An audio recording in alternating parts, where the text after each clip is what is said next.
देश में जो है फिर पेपर लीक हो गया। महाराष्ट्र टीईटी परीक्षा रद्द हो गई। लाखों छात्रों का इंतजार फिर बढ़ा। एक बार फिर वही कहानी, परीक्षा की तैयारी पूरी, एडमिट कार्ड तैयार, लाखों उम्मीदवार अगले दिन एग्जाम देने वाले थे, लेकिन परीक्षा से सिर्फ एक दिन पहले ऐसा खुलासा हुआ कि पूरी परीक्षा ही रद्द करनी पड़ गई। इस बार मामला महाराष्ट्र टीईटी यानी कि टीचर एलिजिबिलिटी टेस्ट का है।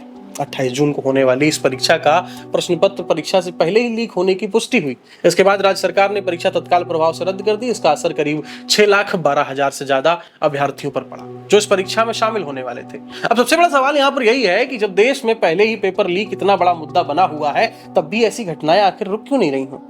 सबसे पहले ये समझ लेते हैं कि टीईटी क्या है। टीईटी यानी कि टीचर एलिजिबिलिटी टेस्ट। भारत में पहली से लेकर 8वीं कक्षा तक सरकारी स्कूलों में शिक्षक बनने के लिए इस परीक्षा को पास करना जरूरी होता है। महाराष्ट्र में इसे महा टीईटी कहा जाता है और इसका आयोजन Maharashtra state council of examination करती है।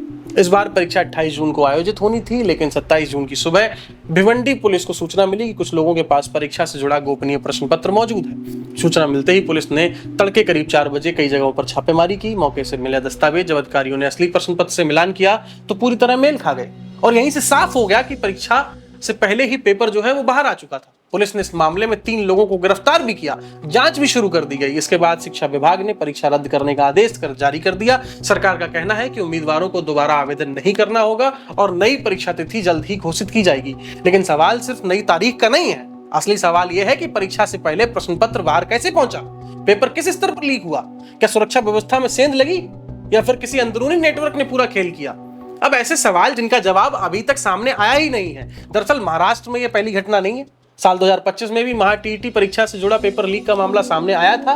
उस समय परीक्षा व्यवस्था को सुरक्षित बनाने के दावे किए गए थे, लेकिन 1 साल बाद फिर वही स्थिति सामने आई है। अगर राष्ट्रीय स्तर पर देखें तो 2024 के नीट यूजी पेपर लीक मामले में महाराष्ट्र का नाम जांच में सामने आया था। उस मामले में कई लोगों की गिरफ्तारी हुई थी और जांच एजेंसियों ने बड़े नेटवर्क की बात कही थी। यानी सवाल सिर्फ एक परीक्षा का नहीं है, बल्कि पूरे परीक्षा तंत्र की विश्वसनीयता का है।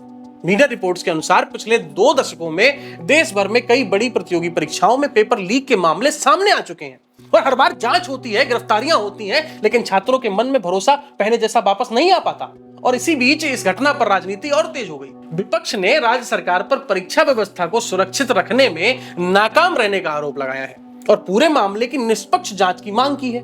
वहीं सरकार का यह कहना है कि दोषियों के खिलाफ सख्त कार्रवाई होगी, जांच पूरी होने के बाद अगली परीक्षा कराई जाएगी। भाई कब करोगे कार्रवाई? लेकिन इन बयानों के बीच सबसे ज्यादा नुकसान पता है किसका हुआ है? उस छात्र का जिसने महीनों से तैयारी की थी, जिसके परिवार ने फीस और रहने का खर्चा किसी तरह जुटाया था, जो परीक्षा केंद्र तक पहुंचने की तैयारी कर चुका था और अब उसे फिर इंतजार करना पड़ेगा। कब तक? इंतजार ही तो कर रहे हैं। पेपर लीक सिर्फ एक परीक्षा रद्द होने की खबर नहीं होती, ये उन लाखों युवाओं के भरोसे पर चोट है जो मेहनत के दम पर अपना भविष्य बनाना चाहते हैं। अब देखने वाली बात यहां पर यह होगी कि जांच में असली मास्टरमाइंड कौन निकलता है।